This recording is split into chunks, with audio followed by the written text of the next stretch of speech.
2023년 1월 29일 주일 함께 은혜를 나누실 하나님 말씀은 구약성경 에스겔서 18장 21절부터 32절 말씀 되겠습니다. 다 같이 한 목소리로 읽겠습니다. 그러나 악인이 만일 그가 행한 모든 죄에서 돌이켜 떠나 내 모든 율례를 지키고 정의와 공의를 행하면 반드시 살고 죽지 아니할 것이라. 그 범죄한 것이 하나도 기억함이 되지 아니하리니 그가 행한 공의로 살리라. 주 여호와의 말씀이니라. 내가 어찌 악인이 죽는 것을 죽음인들 기뻐하랴. 그가 돌이켜 그 길에서 떠나 사는 것을 어찌 기뻐하지 아니하겠느냐. 만일 의인이 돌이켜 그 공의에서 떠나 범죄하고 악인이 행하는 모든 가증한 일대로 행하면 살겠느냐? 그가 행한 공의로운 일은 하나도 기억함이 되지 아니하리니 그가 그 범한 허물과 그 지은 죄로 죽으리라. 그런데 너희는 이르기를 주의 길이 공평하지 아니하다 하는도다. 이스라엘 족속아 들을지어다. 내 길이 어찌 공평하지 아니하냐? 너희 길이 공평하지 아니한 것이 아니냐? 만일 의인이 그 공의를 떠나 죄악을 행하고 그로 말미암아 죽으면 그 행한 죄악으로 말미암아 죽는 것이요. 만일 악인이 그 행한 악을 떠나 정의와 공의를 행하면 그 영혼을 보전하리라. 그가 스스로 헤아리고 또 행한 모든 죄악에서 돌이켜 떠났으니 반드시 살고 죽지 아니하리라. 그런데 이스라엘 족속은 이르기를 주의 길이 공평하지 아니하다 하던도다. 이스라엘 족속아 나의 길이 어찌 공평하지 아니하냐? 너희 길이 공평하지 아니한 것 아니냐? 주 여호와의 말씀이니라. 이스라엘 족속아 내가 너희 각 사람이 행한 대로 심판할지라. 너희는 돌이켜 회개하고 모든 죄에서 떠날지어다. 그리한즉 그것이 너희에게 죄악의 걸림돌이 되지 아니하리라. 너희는 너희가 범한 모든 죄악을 버리고 마음과 영을 새롭게 할지어다. 이스라엘 족속아 너희가 어찌하여 죽고자 하느냐? 주 여호와의 말씀이니라. 죽을 자가 죽는 것도 내가 기뻐하지 아니하노니 너희는 스스로 돌이키고 살지니라. 상대평가와 절대평가 이런 주제로 함께 말씀을 좀 살펴보고자 합니다. 저는 대학을 좀 늦은 나이에 들어갔습니다. 나이가 한참 아래인 후배들과 같이 공부하려니까 그 진도를 따라가기가 참 쉽지 않았습니다. 그것도 제가 이미 신학을 전공했었고 철학을 나중에 새로 배우려니까 더더욱 그러했습니다. 학문이 서로 많이 다르니까요. 학기 초가 되면 후배들은요, 컴퓨터실에서 뭐 전공 필수 과목이다, 또 교양 과목이다, 뭐다 하면서 다들 수강 신청하기에 매우 분주했습니다. 나중에야 알았습니다. 학교를 제대로 제때에 졸업하려면 반드시 전공 필수 과목 학점을 빠짐없이 얻어야 한다는 사실을 말이죠. 그런데 말입니다. 제가 그때 참 특이한 점 하나를 발견했습니다. 이 교양 과목은 상대평가를 하는데 전공 과목은 대부분 절대평가를 하더라 이겁니다. 그러니까 대학교 1, 2학년 학생들은 주로 교양 과목을 많이 듣고 이제 3, 4학년, 고학년이 되면 이제 전공 과목 위주로 과목을 듣게 되는데 이 과목 평가가 좀 달라요. 뭐라고요? 교양 과목은 상대평가를 하고 전공 과목은 절대평가를 하더라 이겁니다. 이게 무슨 말이냐 하면 그 학생들의 교양 함양을 위해서 수강하는 과목들이 교양 과목이잖아요. 말 그대로. 근데 이 과목들은 성적 평가를 할 때 사람을 한 줄로 쭉 세우는 겁니다. 1등부터 100등까지 이렇게 한 줄로 쭉 세우는 겁니다. 즉 모든 학생들이 공부를 아무리 잘해도 모두가 다 A학점을 받을 수는 없어요. 그러니까 A학점, B학점, 그리고 C학점 이렇게 각 등급별로 ABC별로 이 일정 비율이 채워져서 성적을 매기게 됩니다. 반면 절대평가는 말 그대로예요. 느끼는 뉘앙스가 있지 않습니까?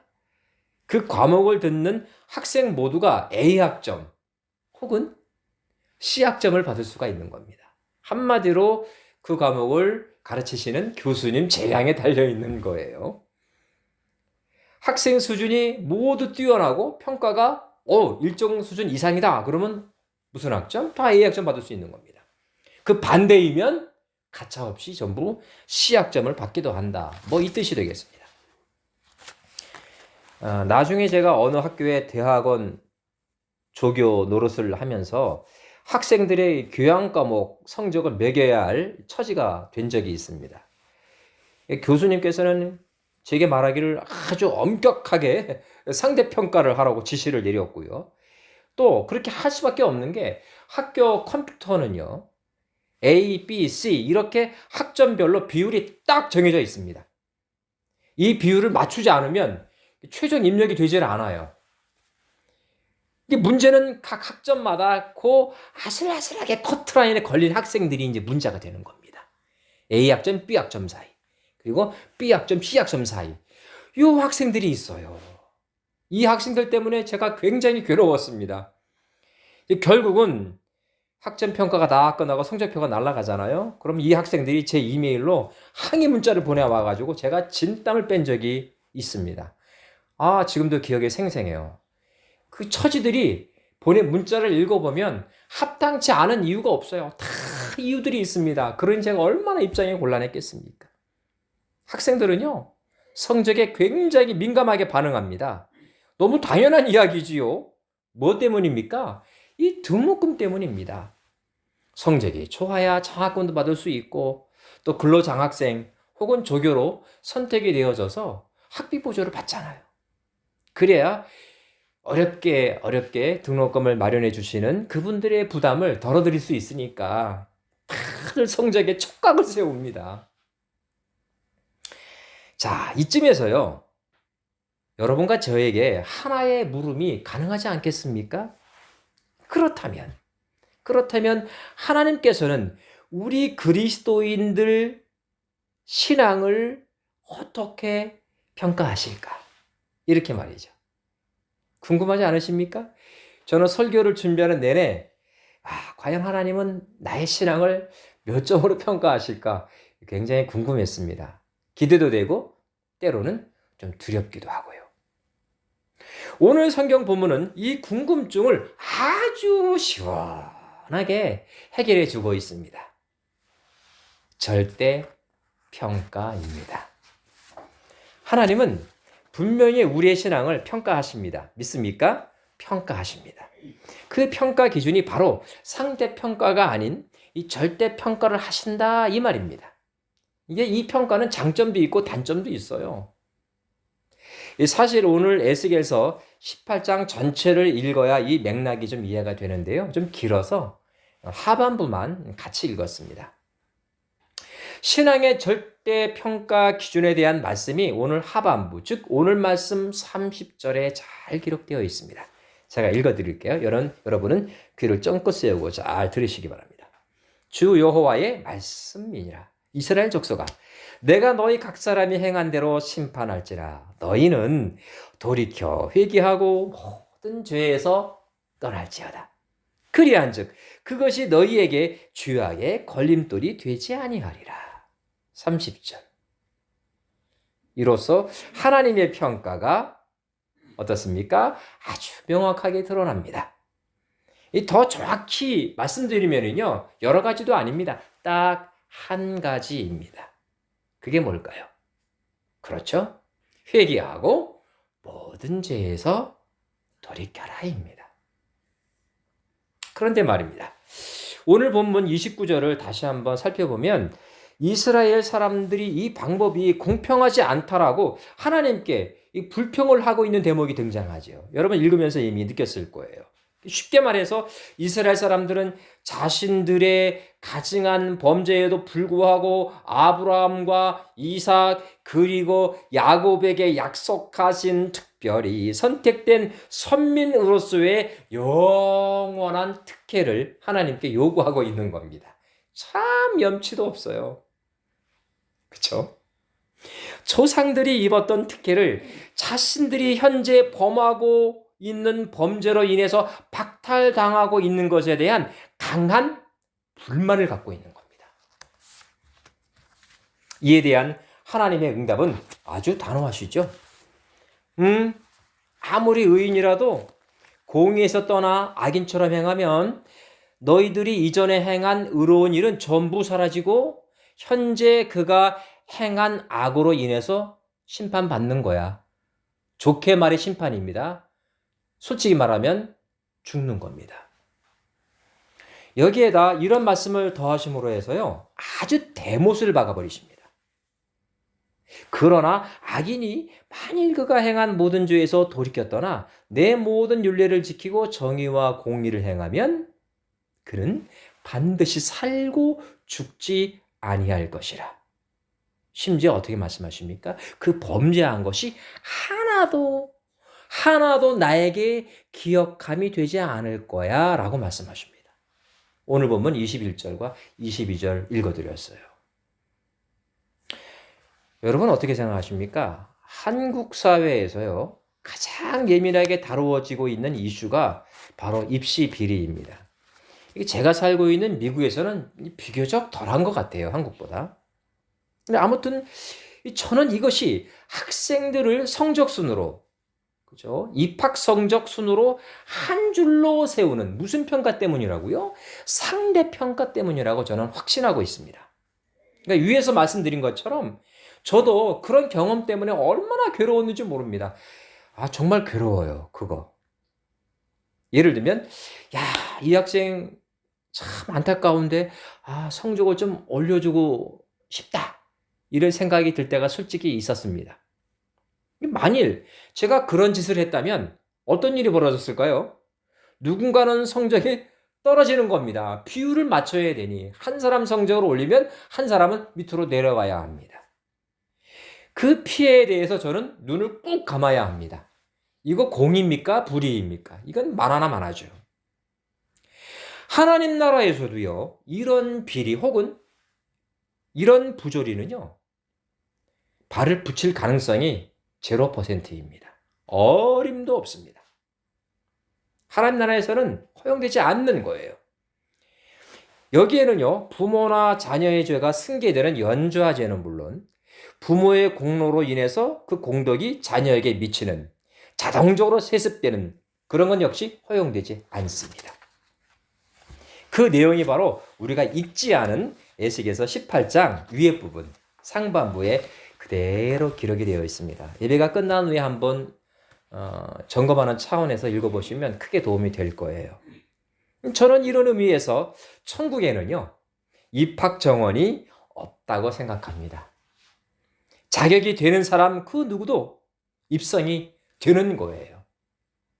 그런데 잘 생각해야 됩니다. 그 자격이 문제가 아니겠습니까? 입학 정원은 없는데 입학 자격은 있잖아요. 그죠? 어느 대학이나 그렇습니다. 한국은 입학 정원도 제한이 있지만 천국은 입학 정원은 없는데 뭐가 있다고요? 입학 자격이 있습니다. 이 자격이 문제입니다. 그 자격은 아까 여러분과 제가 이미 상고해 보았습니다. 회개하고 그 모든 죄에서 돌이키면 됩니다. 과거에 무슨 일을 했는지는 중요하지 않습니다. 씻을 수 없는 죄가 있습니까? 그거 상관없습니다. 하나님께 엄청난 재물을 드려서 예를 들면 성전 짓는데 이익을 담당했습니까? 그거 이 자격에는 적용되지 않습니다. 그 자격은요, 어디까지나 현재 진행형이어야 합니다. 이게 문제입니다. 과거에 일어났던 일에 대해서는 하나님은 별로 관심이 없습니다. 그래서 묻지를 않습니다.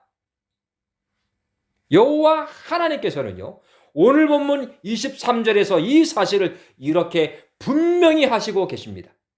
내가 어찌 악인이 죽는 것을 조금인들 기뻐하랴. 그가 돌이켜 그 길에서 떠나 사는 것을 어찌 기뻐하지 아니하겠느냐. 할렐루야. 비로소 하나님은 죄를 미워하시는 것이지 죄인은 결코 미워하지 않는다라는 것을 우리는 알게 됩니다. 너무너무 위로가 되는 부분이 아닐 수가 없어요. 예수님께서도요, 일찍이 이 사실을 우리에게 알려주셨습니다. 마태복음 9장 9절 이하 말씀을 보게 되면요, 여러분과 제가 귀에 꽤 익숙한 듯한 이야기가 등장합니다.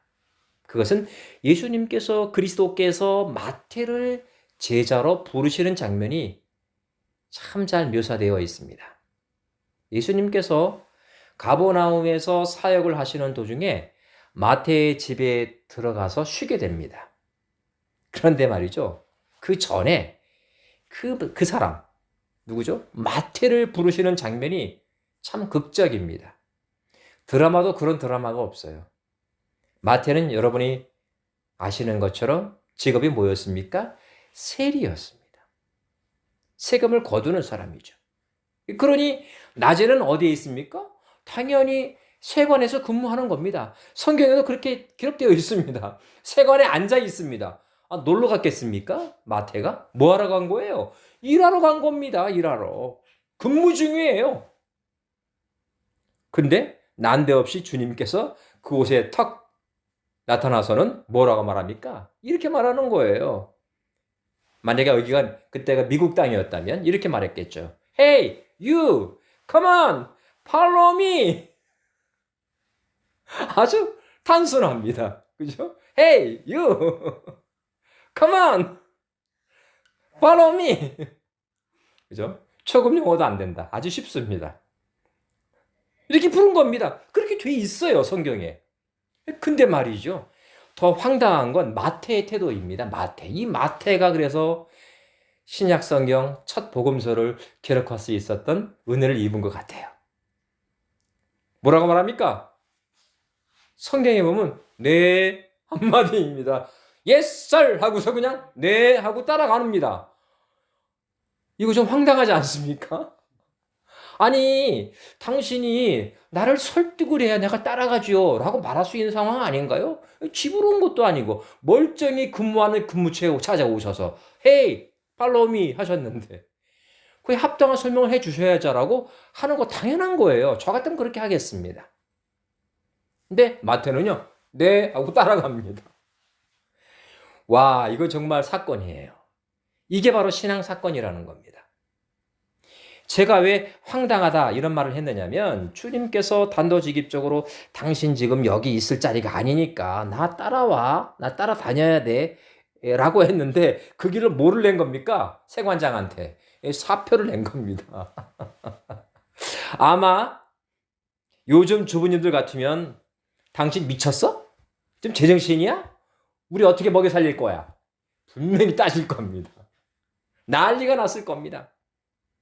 그런데 말이죠, 마태의 집에서 식사를 하는 도중에 또 어떤 일이 벌어졌나요? 정말 여러분 예배 끝난 다음에 마태복음 한번 9장 한번 읽어보세요. 정말 드라마입니다. 마태복음 9장 10절을 보니까요, 이렇게 기록되어 있어요. 많은 세리와 죄인들이 마태의 집을 방문해서 예수님과 함께 앉았다. 이렇게 되어 있습니다. 짧지만 너무나 많은 것들을 생각하게 만들어주는 구절이 아닐 수가 없어요.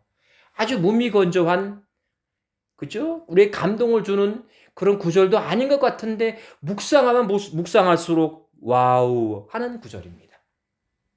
많은 세리와 죄인들이 마태의 집에 찾아온 거예요. 마태를 보러 왔을까요? 천만에요. 누구를 보러 온 겁니까? 예수님 보러 온 겁니다.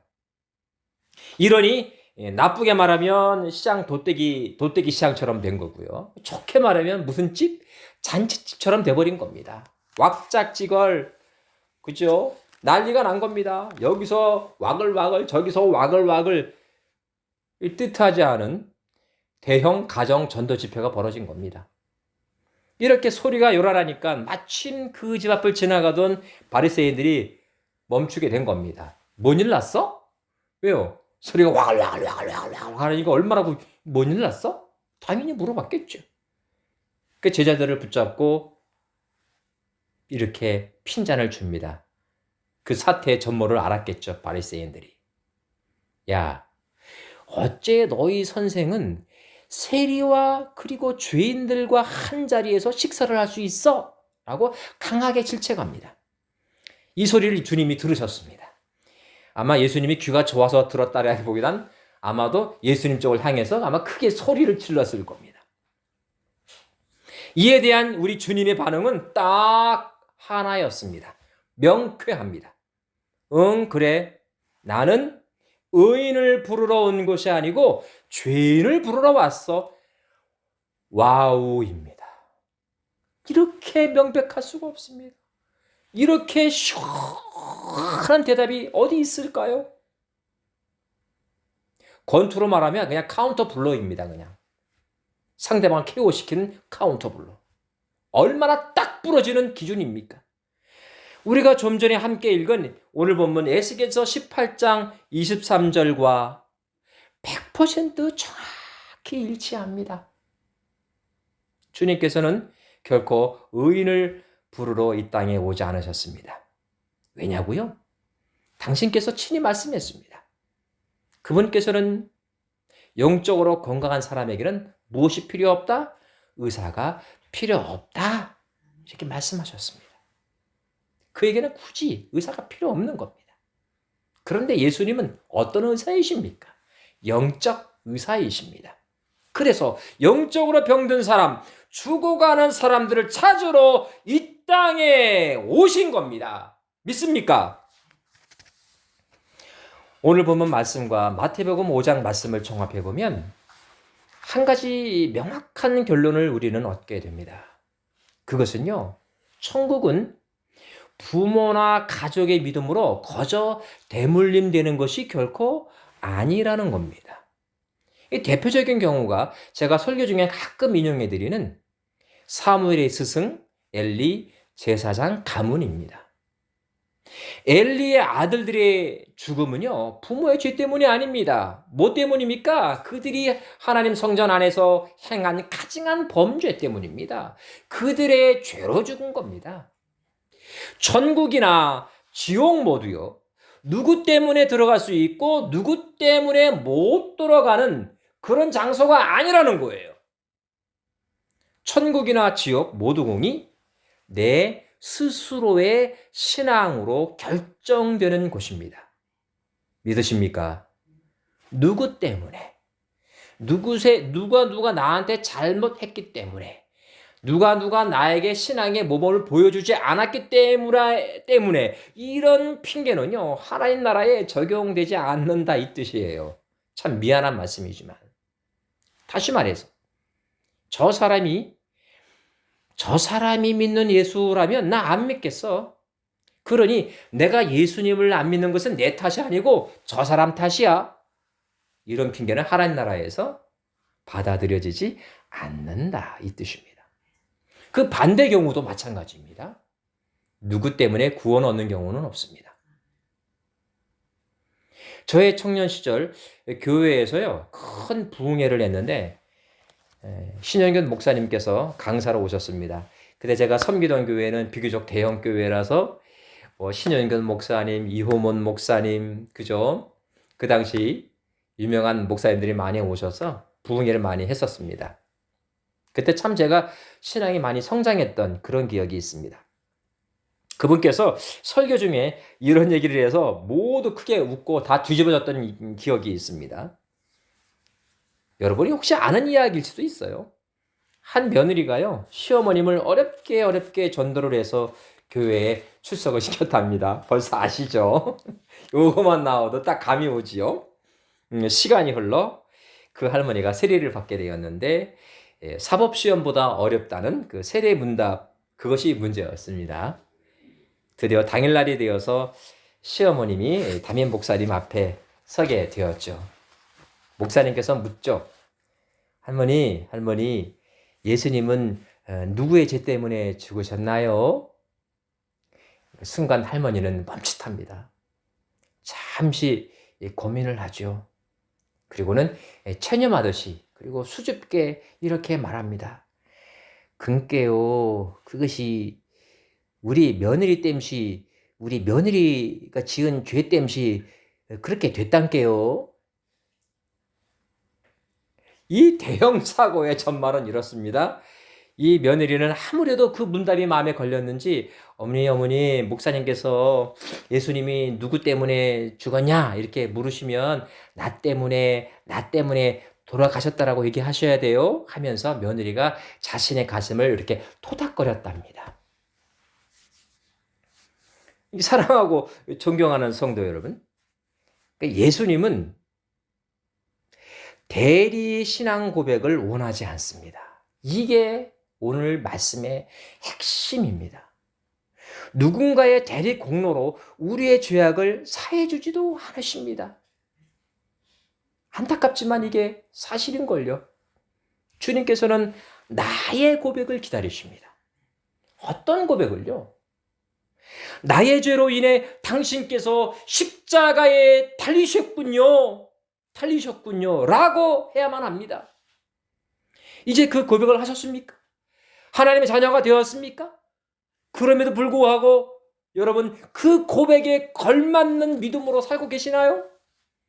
혹시 예수님을 영접한 이후에도 계속되는 범죄들은 없으십니까? 혹시 있나요? 그렇다면 그 길에서 돌이키셔야 됩니다. 구원을 위한 회개가 아닌 죄의 길에서 하루속히 돌이키는 반성의 기도를 드리라 그겁니다. 에스겔서 18장의 하나님은 이스라엘의 하나님이 분명하셨습니다. 하나님께서 이 사실을 모를 리 없으십니다. 그러나 이 특권이 죄를 자동으로 면제시키는 특혜로 이어지는 것을 극히 경계하셨습니다. 회개 없는 그리고 행함 없는 믿음에 대해서는 가차없이 심판을 예언하셨고 그대로 행하셨습니다. 이스라엘 주변의 여러 나라들을 활용하셔서 말이죠. 그 내용이 에스겔서 전체를 관통하는 거대한 주제입니다. 성경에는요, 이런 이야기가 있습니다. 한 여인이 외간 남자와 가름하다가 잡혔습니다. 그것도 현장에서 말입니다. 얼마나 나쁘끄러운 일입니까? 바리새인들이 그녀를 잡아 모세의 율법으로 처벌해야 할지 주님께 묻습니다. 복선이 깔려 있습니다. 처벌하라 하면 죄인을 부르러 왔다는 예수님의 가르침을 그분 스스로 부인하는 꼴이 됩니다. 반면 용서하라 하면 모세의 율법을 정면으로 부정하는 배교자로 낙인 찍혀서 주님은 돌에 맞아 죽어야 합니다. 주님은 말없이 땅에다가 무언가를 쓰시죠. 그것을 보던 바리새인과 구경삼아 모여든 사람들이 한 사람 두 사람 말없이 그 자리를 떠납니다. 이제 두 사람만 남습니다. 예수님과 가늠한 여인, 이렇게 말입니다. 주님 앞에 선 그 여자는 아마도 제가 상상의 나래를 펼쳐봅니다. 부들부들 떨고 있었을 겁니다. 생사가 왔다 갔다 하는 그 중요한 순간이었을 테니까. 그러나 이 이야기가 들어있는 요한복음 8장 어디를 눈을 씻고 찾아봐도 그 여인이 주님 앞에 회개했단 말이 없습니다. 아마도 그 여자는 마음은 원이로되 입이 떨어지지 않았을 겁니다. 자신의 눈앞에 펼쳐진 이 엄청난 사건 앞에 입이 떨어지지를 않는 거예요. 눈만 껌뻑껌뻑, 몸은 부들부들입니다. 이런 상태입니다. 주님께서는 그런 그녀에게 기회를 허락하시죠. 이렇게 말씀하십니다. 나도 너를 정죄하지 아니하노니 가서 다시는 죄를 범하지 말라 하시니라. 지금 이 시간 여러분과 제게 주어진 신앙의 평가 기준은 단 하나입니다. 가서 다시는 죄를 범하지 말라. 이 기준은 하나님과 나 사이에만 존재하는 절대 평가입니다. 마치 부들부들 주님 앞에서 벌벌 떨고 있던 그 여인과 주님 사이에 존재했었던 관계, 바로 그것처럼 말입니다. 그리고 언제나 그것은 현재 진행형이어야 합니다. 어제는 물론 미래의 일은 무의미합니다. 바로 지금 이 시간 여러분의 신앙 건강 상태는 어떠하십니까? 기도합니다. 예수님, 지금 저희는 가늠하다 잡힌 그 여인을 결코 비난할 수 없습니다. 아니, 그럴 자격 자체가 없습니다.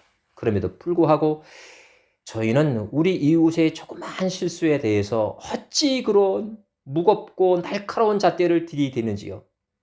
반성합니다. 회개합니다. 하나님, 죄인 취급받았던 세리들은 물론 수많은 죄인들과 함께 어울리셨던 우리 주님의 길을 올곧게 따라가는 저희들이 되게 도와주옵소서. 그리하여 다가오는 한 주 동안 한 걸음이라도 예수님께 더 가까이 다가설 수 있는 우리 모두가 되게 하여 주옵소서. 예수님의 이름으로 간절히 기도 올리옵나이다. 아멘.